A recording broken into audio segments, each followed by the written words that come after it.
Well, thank you so much. Tēnā koutou, tēnā koutou, tēnā koutou katoa. It's fantastic to be invited to speak to you all here, although a little bit challenging, as even my best friends would tell me, speaking about my job sometimes does send them to sleep. I am a public servant, which means I work for whoever is the government of the day, and I serve them and the people of New Zealand to the best of my ability, but in that non-political manner. And as Secretary of the Cabinet and also Clerk of the Executive Council, I'm responsible for around 55 people, half of whom are based in the Cabinet Office on the top floor of the Beehive, and the other half at Government House, where the Governor-General lives. And my focus isn't on areas of government policy like health or education or farming policy, but it's on what I call good governance, that New Zealand is run in a way that has integrity, that ethics is important, that constitutional principles are followed. And so I and my two teams have a range of roles we do. We support the Governor-General and the Prime Minister in the conduct of all their functions and responsibilities. I act as liaison with the Queen of New Zealand, Elizabeth II, and the other royal palaces. This includes me being responsible, among other things, for the arranging of all the wedding and birthday baby gifts for New Zealand gives to members of the royal family. I kid you not, yes, I'm responsible for the gifts that went to George and Charlotte. I support the coordination of the government's annual legislation program, all the stuff that goes through the House, the Parliament, run the government's formal decision-making processes, prepare and maintain the official record of government, run the New Zealand Honour System, which is where we have an opportunity to acknowledge the service and achievement of outstanding fellow New Zealanders, and advise on a wide range of constitutional, legal, policy and other matters. So a pretty wide range, but that's the day job, but actually how we do the job is really important too. And where I work, we hold a number of values very closely. We're discreet, we're low-key, we offer free and frank advice. I call it speaking truth to power. We're respectful of the democratic mandate of the government of the day, and we're always mindful of our role as stewards of good government and democracy. And in many ways, I see those as Christian values, as part of our Christian heritage, and I encourage my team to live by those values too.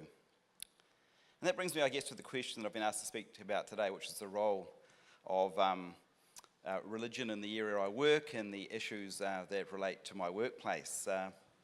Well, we could spend a fair bit of time talking about the role of government in New Zealand, how well it's going, the role of religion in politics, the idea of political parties, and how my faith intersects with all those issues.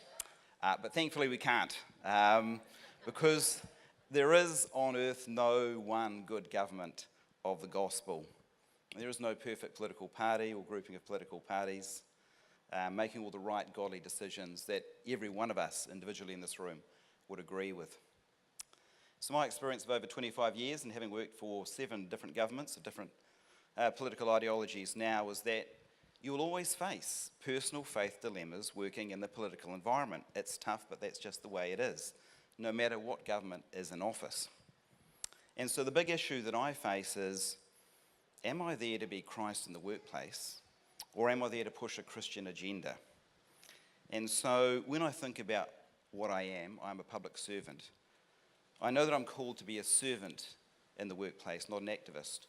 But I also know that I can find guidance for how I do my role.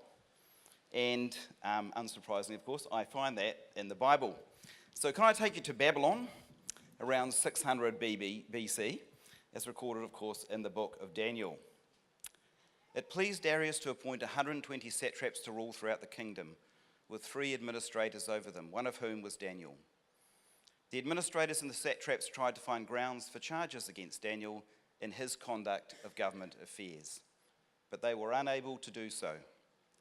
They could find no corruption in him because he was trustworthy and neither corrupt nor negligent. As a public servant, I feel called to be a trusted, ethical, and responsible advisor.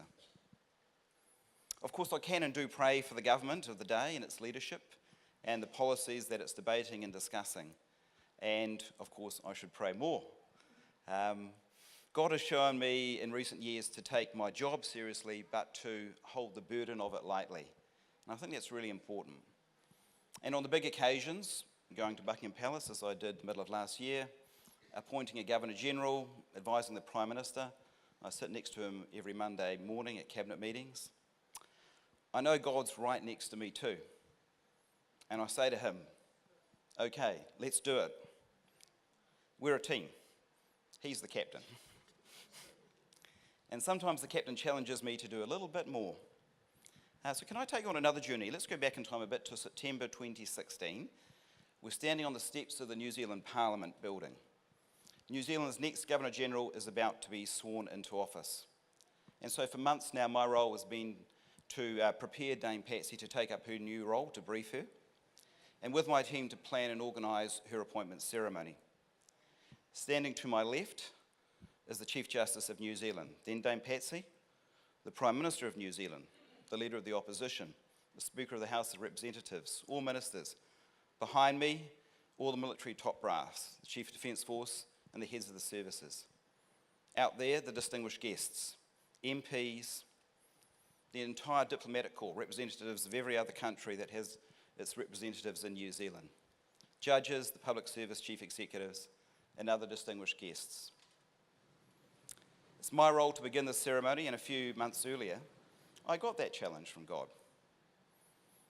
Tēnā koutou, tēnā koutou, tēnā koutou katoa, I say, greeting everybody. Then I look out and I say, Wairua tapu kuhu mai, which means, Holy Spirit, welcome, enter. And then I begin the formalities. And afterwards, people come up to me and say, what a great ceremony that was. It felt a bit different to other ones we've had. Outwardly, I say, well, thank you very much, because that's, how you speak at those sorts of things. But honestly, inside, I am doing the Snoopy dance of joy, if you know what I mean. So what does it take to be Christ in the workplace? Well,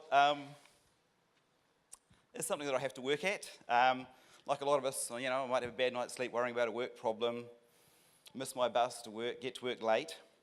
And I know as I go up in the lift to my office, I have to make an attitude adjustment, both mentally and physically, because my team, whether consciously or subconsciously, will judge me and my faith by what I say, what I do, even what I look like.